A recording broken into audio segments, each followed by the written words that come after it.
My golden boy brother and his fiancée demanded my inheritance to fund their lavish wedding.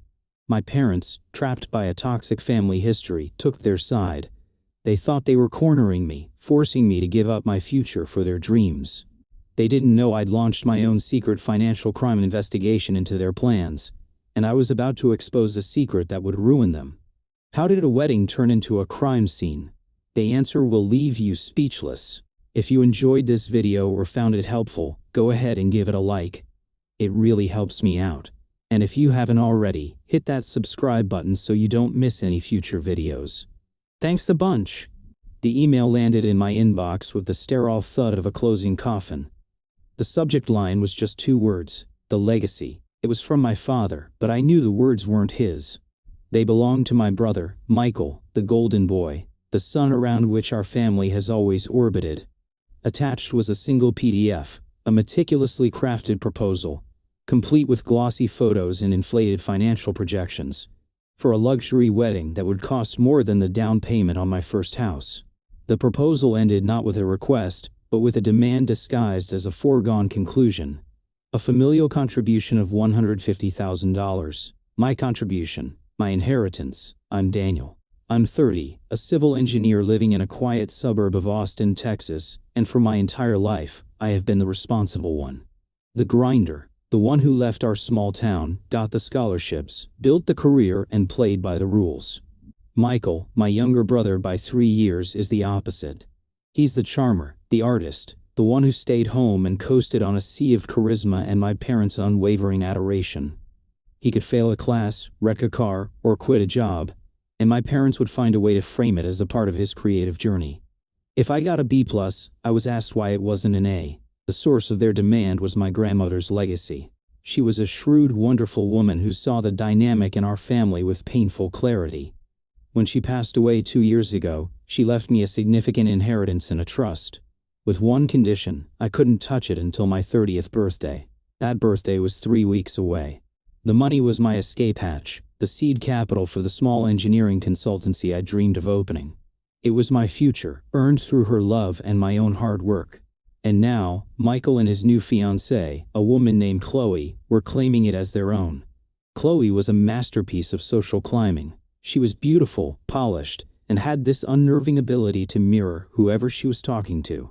To my parents, she was the sophisticated, family-oriented daughter they never had. To Michael, she was his muse, his patron, his biggest cheerleader. To me, she was a predator who had identified the weakest link in our family's ecosystem, Michael's ego, and was using it to her full advantage. The pressure campaign had started subtly a few months before. It began at Sunday dinners, with Chloe casually mentioning her dream wedding. She'd sigh and say things like, "It's just so hard to start a life together these days without a strong family foundation." Then she'd look directly at me. It was expert-level gaslighting, a veiled accusation that if I didn't help, I was the one weakening the foundation. Michael would just nod along, the blissful prince oblivious to the machinations of his queen. My parents, bless their codependent hearts, were easy marks. They were so terrified of disappointing Michael, so desperate to keep him happy and close, that they became Chloe's unwitting accomplices.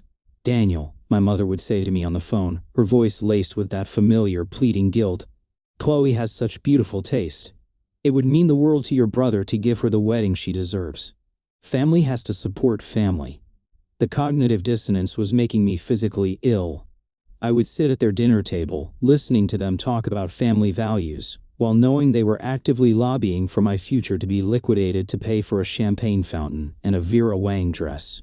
I felt a lifetime of learned helplessness weighing me down, that old familiar voice whispering that it was easier to just give in, to keep the peace, than to fight the tide. This email, however, was a declaration of war. It wasn't a soft-pedaled request anymore. It was a business proposal. It was cold, calculated, and deeply insulting. I called my father immediately. "Hi, Cad, what is this email?" 150 grand. His voice was strained, uncomfortable. He was a bad liar. "Daniel, it's not like that. Chloe and Michael just put together some ideas. They wanted to show you the vision. It's an investment, really, an investment in the family's happiness." "An investment?" I almost laughed. "It's a wedding, Dad. A one-day party. My entire business plan costs less than their budget for flowers. This is insane. Your brother is starting a new chapter, he said, his voice hardening, shifting from uncomfortable to authoritative. He was reading from the script they'd given him. This is a pivotal moment. You're in a position to make it happen for him. It's the right thing to do. It's what your grandmother would have wanted. That was the line that broke me. Bringing my grandmother into this. The woman who had set up the trust specifically to protect me from this exact scenario. And don't you dare bring her into this, I said, my voice dangerously quiet. She knew exactly who you all were. That's why she put the restrictions on the trust in the first place. AI hung up before he could respond. The rage I felt was so pure, so clarifying, it burned away all the guilt and confusion. They had made a fatal miscalculation. They had pushed the responsible, quiet son too far. They saw me as a resource to be managed, an ATM to be tapped. They had no idea I was about to launch a full-scale financial crime investigation into their happy little family. I started that night. I wasn't just going to say no. I was going to build a fortress of facts around my refusal, one so impenetrable they would never dare ask me for anything again. My first move was to look into Chloe. Her story was a little too perfect. She claimed to be from a wealthy family in Connecticut that had fallen on hard times. It was a romantic, tragic backstory that my parents had completely eaten up. I hired a private investigator, a discreet professional I'd used once for due diligence on a corporate merger. I gave him one instruction: find out who Chloe really is. My second move was to examine the wedding proposal itself. It was filled with vendor names and quotes. I started making calls, pretending to be a wedding planner fact-checking a budget for a client. I called the high-end caterer. I called the exclusive venue in the hill country. I called the floral designer, and one by one, a disturbing pattern began to emerge. The quotes in the proposal were all real. But when I asked about the deposits, 2 of the 3 vendors gave me the same answer. Oh yes, the deposit for that date was paid months ago. A Mr. Harrison paid it. Harrison, not my brother's last name, not Chloe's. My blood ran cold. I asked for the first name. I believe it was Mark, the caterer said. Mark Harrison. I thanked her and hung up, my hand trembling. I knew that name. Mark Harrison was a man Michael had briefly worked for 2 years ago, right before he was fired for creative accounting. Harrison ran a string of shady businesses. Cash for gold storefronts, high-interest lenders, and had a reputation for being one of the most ruthless operators in West Texas. Why was a man like that paying the deposits for my brother's wedding? This wasn't just about an extravagant party anymore. This was something darker. This was about a debt. Michael and Chloe didn't just want my money for a wedding, they needed it. And the sense of dread that washed over me was profound. My family wasn't just planning on robbing me. They were trying to use me to pay off a loan shark. If you enjoyed this video or found it helpful, go ahead and give it a like. It really helps me out. And if you haven't already, hit that subscribe button so you don't miss any future videos. Thanks a bunch. The revelation that a man like Mark Harrison was involved transformed my private war into a full-blown counterintelligence operation. I was no longer just protecting my inheritance. I was untangling a conspiracy that had my entire family at its center. My private investigator's report on Chloe arrived 2 days later, and it read like a work of fiction. Her family wasn't from Connecticut. They were from a working-class neighborhood in Houston. There was no old money, no hard times. The real story was even more alarming. Chloe had a string of civil judgments against her for unpaid debts, and had declared bankruptcy twice. She wasn't just ambitious, she was a financial predator, serially attaching herself to men she believed could solve her problems. She had found the perfect mark in Michael. A man with a charming smile, and more importantly, a brother with a fat trust fund. Armed with this knowledge, I realized I couldn't just confront them. A simple no wouldn't work. They were too deep in whatever mess they'd made. They would escalate, lie, and manipulate until they got what they wanted. I had to let them think they were winning. I had to let them walk deeper into the trap. So, I called my father back. "Dad," I said, my voice a carefully crafted blend of resignation and reluctance. "I've had some time to think. You're right. Family is important. Let's have a meeting when I come into town for my birthday next week. We can discuss the transfer." The relief in his voice was pathetic. "I knew you'd do the right thing, Daniel. I'll let Michael and Chloe know. We'll all get together. It will be a celebration. A celebration. The word was obscene. For the next week I lived a double life. To my family I was the dutiful son, finally seeing the light. I fielded calls from a jubilant Chloe, who was suddenly my best friend, texting me pictures of wedding dresses, and asking for my opinion on color schemes. The sheer audacity of her performance was breathtaking. It was a masterclass in narcissistic manipulation. I played along, offering vague, non-committal responses, each one making me feel dirtier than the last. The cognitive dissonance was a constant, low-grade fever. But in reality I was working tirelessly with my accountant and a new addition to my team, a sharp, aggressive lawyer who specialized in fraud. We were building our case. We subpoenaed bank records. We cross-referenced timelines. We pieced together the real story. And it was a horror show. Michael hadn't just been fired from Mark Harrison's company, he had been caught embezzling.